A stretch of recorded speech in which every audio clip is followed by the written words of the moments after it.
بسم اللہ الرحمن الرحیم۔ السلام علیکم دوستو، کیا حال ہیں؟ سب ٹھیک ہیں؟ سابقہ لیکچر میں ہم لوگوں نے اس میں معرب کی اقسام کو امثلہ کے ذریعے سے سمجھنے کا سلسلہ شروع کیا تھا۔ تو پہلی 3 اقسام کا بیان ہو چکا ہے، مفرد منصرف صحیح اور مفرد منصرف قائم مقام صحیح اور جمع مکسر منصرف۔ تو آگے بڑھتے ہیں، پہلے آپ چند ایک امثلہ دیکھیں۔ ہن مسلمات، رأیت مسلمات، مررت بمسلمات۔ ہؤلاء طالبات، رأیت طالبات، ھذا حجاب طالبات۔ ان امثلہ میں آپ غور کریں تو محسوس ہوگا کہ ان میں صرف 2 تبدیلیاں ہو رہی ہیں، ایک رفعی حالت میں اور دوسری تبدیلی نصبی اور جری دونوں حالتوں میں کسرہ کے ساتھ ہے۔ تو آپ اس قسم میں یہ بھی کہہ سکتے ہیں کہ نصبی حالت جری حالت کے تابع ہے، یعنی نصبی حالت کی مستقل کوئی شکل نہیں ہے، بلکہ جس شکل میں جری حالت ہے اسی شکل میں نصبی حالت بھی اس کی واضح ہوتی ہے۔ اب آتے ہیں کہ اس قسم کا نام کیا رکھیں گے۔ تو چونکہ مسلمات جمع مؤنث ہے اور اس میں واحد کا وزن بھی برقرار ہے، لہذا اس کا نام رکھتے ہیں جمع مؤنث سالم۔ یہ چوتھی قسم ہوئی۔ آگے امثلہ دیکھیے۔ جاء عمر، رأیت عمر، مررت بعمر۔ ھذا احمر، رأیت احمر، مررت باحمر۔ جاء طلحة، رأیت طلحة، مررت بطلحة۔ جاءت زینب، رأیت زینب، مررت بزینب۔ جاء ابراہیم، رأیت ابراہیم، مررت بابراہیم۔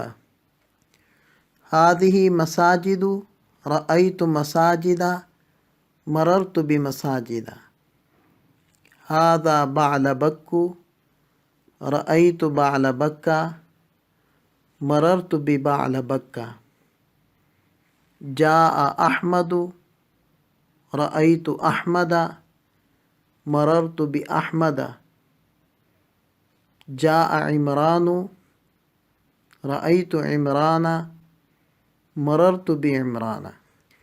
ان امثلہ میں آپ غور کریں، ایک تو تینوں حالتوں میں 3 تبدیلیاں نہیں ہیں، بلکہ 3 حالتوں میں صرف 2 تبدیلیاں ہیں۔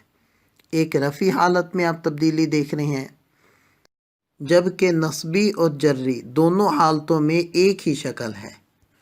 لیکن ان سب باتوں کے ساتھ ساتھ ایک اور بات جو قابل توجہ ہے وہ یہ کہ ان میں سے کسی اسم میں بھی تنوین نہیں ہے۔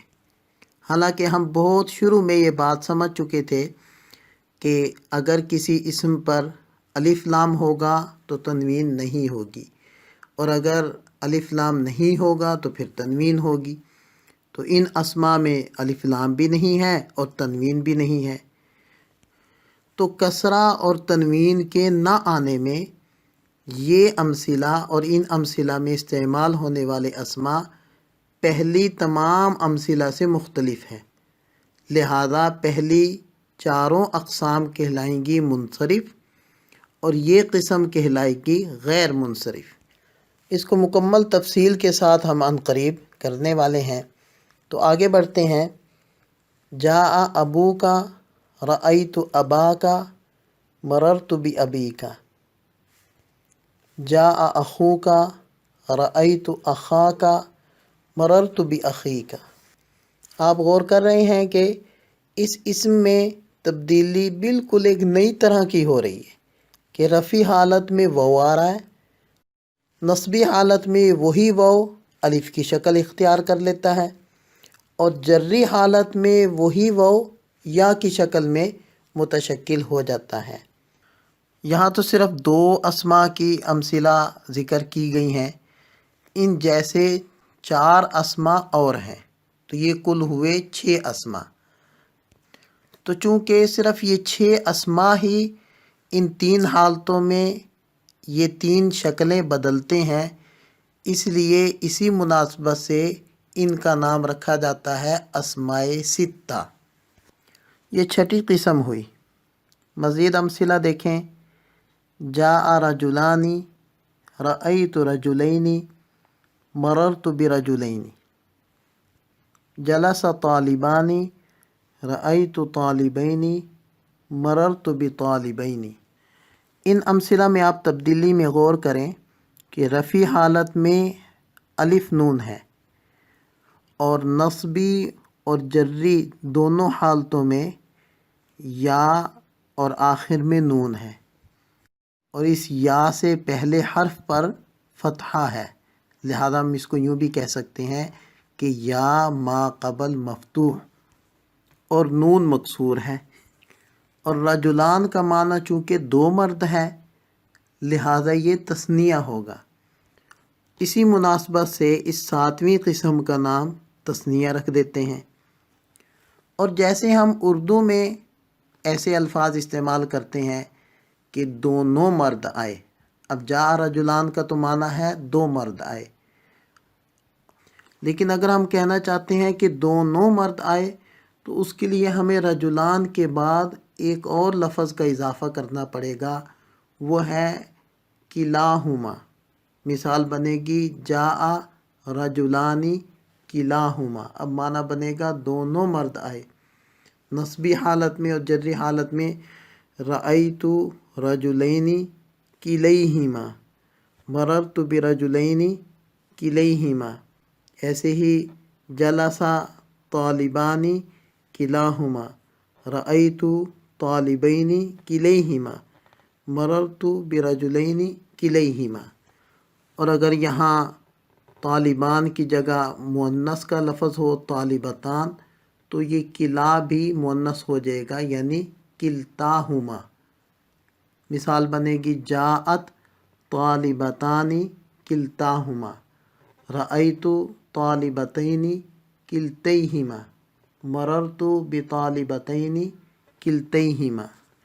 تو رفع، نصبی اور جری حالت میں بدلنے کے اعتبار سے کلا اور کلتا یہ تثنیہ کی ہی طرح ہے، لہذا اس کو تثنیہ کے ساتھ ملا کر ایک اور قسم بنا دیتے ہیں، اور اس کا الگ سے نام رکھنے کی ضرورت نہیں ہے، بس اس کا یہی نام ٹھیک ہے کہ کلا اور کلتا۔